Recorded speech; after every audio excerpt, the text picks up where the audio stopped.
Katoliko.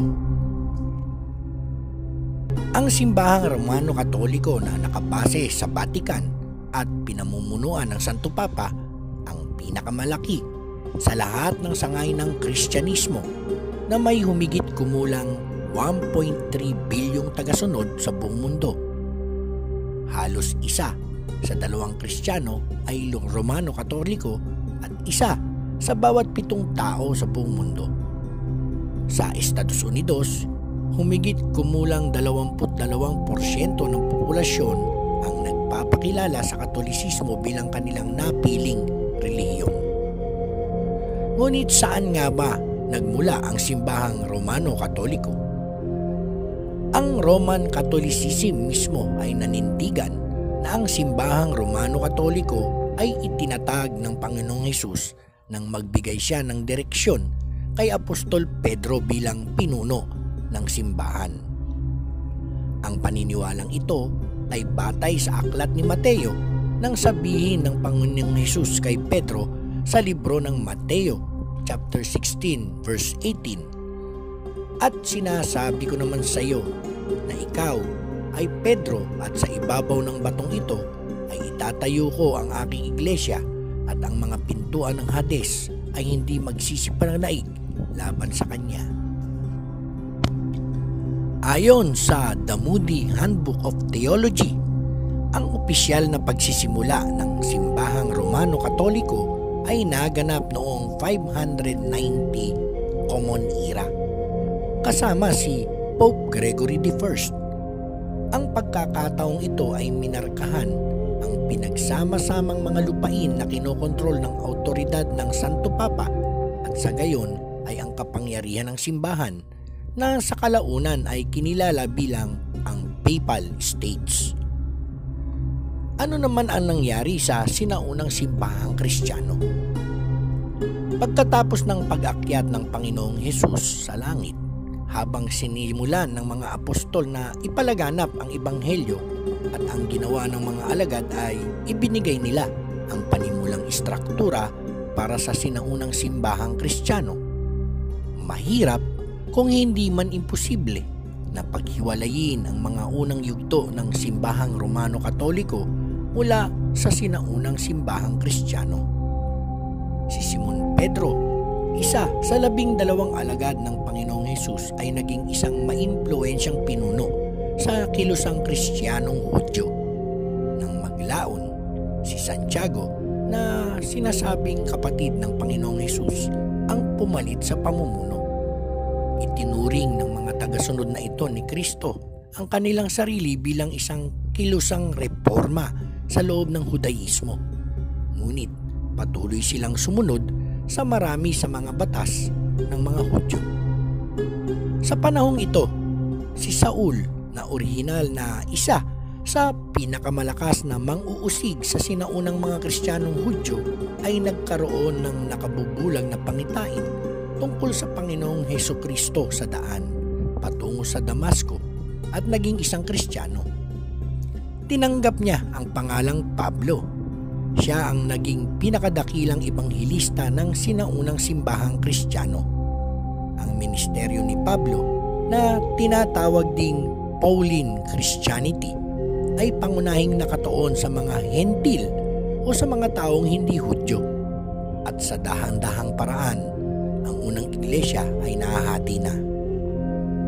Ang isa pang sistema ng paniniwala sa panahong ito ay ang Gnostic Christianity na nagtuturo na ang Panginoong Hesus ay isang espiritong nilalang na ipinadala ng Panginoong Diyos upang magbigay ng kaalaman sa mga tao upang sila ay makatakas sa mga paghihirap ng buhay sa lupa.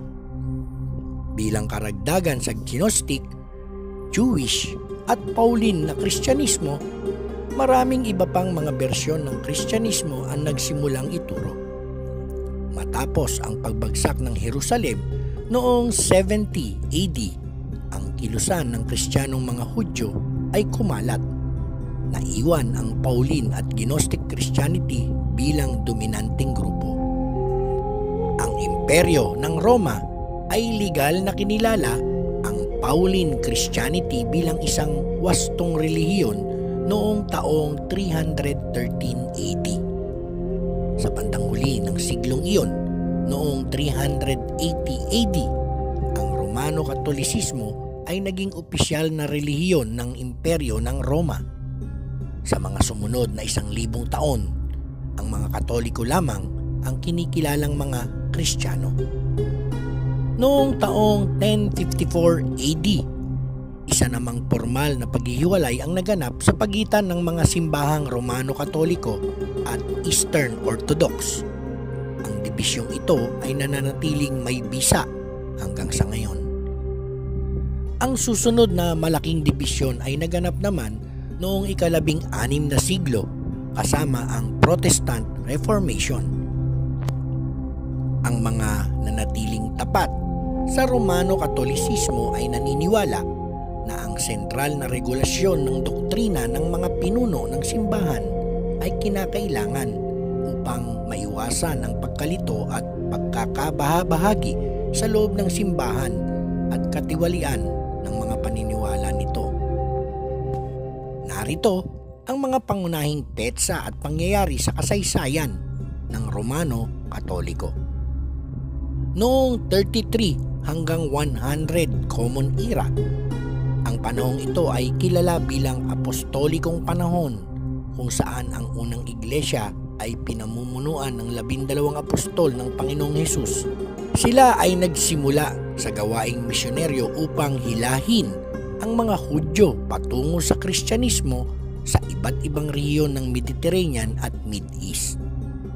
Noon namang 60 CE, si Apostol Pablo ay bumalik sa Roma pagkatapos dumanas ng pag-uusig dahil sa pagtatangka na dalhin ang mga Hudyo patungo sa Kristyanismo. Ang reputasyon ng Roma bilang sentro ng simbahang Kristiyano ay maaaring nagsimula sa panahong ito. Bagamat ang mga kasanayan ay isinagawa sa isang lihim na paraan dahil sa pagsalungat ng mga Romano, namatay si Pablo noong mga 68 CE, malamang na pinatay sa pamamagitan ng pagpugot ng ulo sa utos ni Emperador Nero. Si Apostol Pedro naman ay ipinako rin sa krus sa mga panahong ito. Noon namang 100 CE hanggang 325 CE, ito ay kilala bilang panahon ng Ante-Nicene. Ito ay bago ang panahon ng Konseho ng Nicene. Ang panahong ito ay minarkahan ang lalong masiglang paghihiwalay ng bagong ipinanganak na simbahang Kristiyano mula sa kultura ng mga Hudyo at ang unti-unting paglaganap ng Kristyanismo sa kanlurang Europa, ang rehiyon ng Mediterranean at ang malapit sa silangan. Noon namang 200 CE, sa ilalim ng pamumuno ni Irenaeus, isang obispo ng Lyon, ang pangunahing istruktura ng simbahang Katoliko ay naitatag. Isang sistema ng pamamahala ng mga sangay ng rehiyon sa ilalim ng ganap na direksyon mula sa Roma ay itinatag.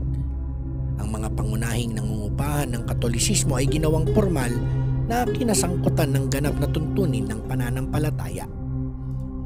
Noon namang 313 CE, ang emperador ng Roma na si Constantine ay ginawang legal ang Kristyanismo at noong taong 330 ay inilipat ang kabisera ng Roma sa Constantinople.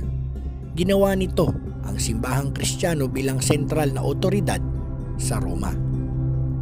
Noong 325 CE, ang unang konseho ng Nicaea ay pinagtagpo ng Romanong emperador na si Constantine I.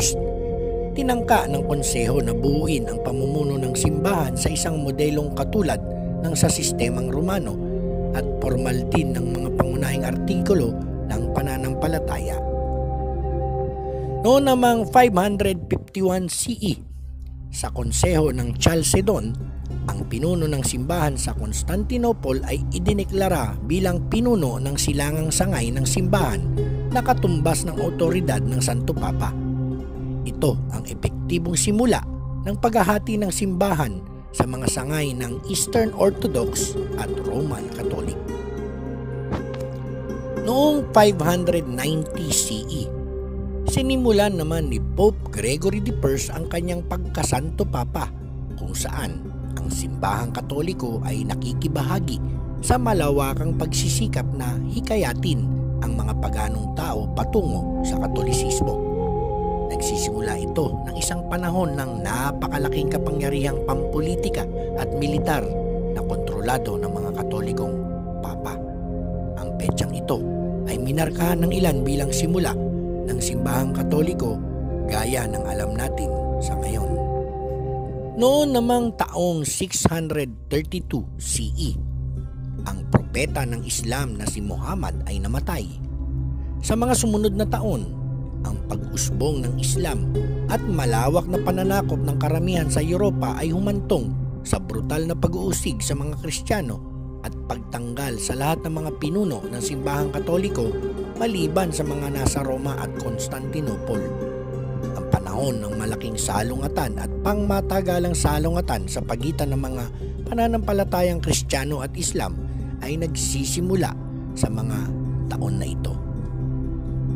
Noong namang 1054 CE, ang Great East and West Schism ay nagmamarka ng formal na paghihiwalay ng mga sangay ng Karomano-Katoliko at Eastern Orthodox ng simbahang Katoliko.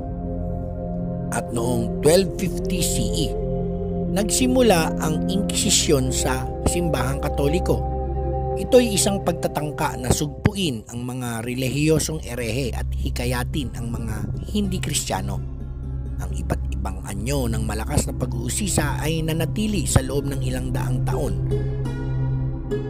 Noon namang taong 1517 CE, inilathala ni Martin Luther ang 95 Theses na ginagawang formal ang mga argumento laban sa mga doktrina at gawain ng simbahang Romano-Katoliko at epektibong minarkahan ang simula ng paghihiwalay ng Protestante sa simbahang Katoliko. At noon namang 1534 CE, ipinahayag ni King Henry VIII ng Inglaterra ang kanyang sarili bilang pinakamataas na pinuno ng simbahan ng Inglaterra na humihiwalay sa simbahang Anglikano mula sa simbahang Romano-Katoliko. At noong 1545 hanggang 1563 CE, nagsimula ang Catholic Counter-Reformation, isang panahon ng muling pagbubuhay sa impluensyang Katoliko bilang tugon sa Protestant Reformation. At noong 1870 CE, idineklara ng unang konseho ng Vatican ang patakaran ng papal infallibility na pinapaniwalaan na ang mga desisyon ng Santo Papa ay hindi masisisi at itinuturing na salita ng Diyos. At noong 1960 CE, ang ikalawang konseho ng Vatican sa isang serye ng mga pagpupulong ay muling pinagtibay ang patakaran ng simbahan at nagpasimula ng ilang mga hakbang na naglalayong gawing moderno ang simbahang Katoliko. Sana'y nagustuhan ninyo ang aking video at huwag niyo pong kalilimutang i-click ang like button at mag-subscribe sa aking channel.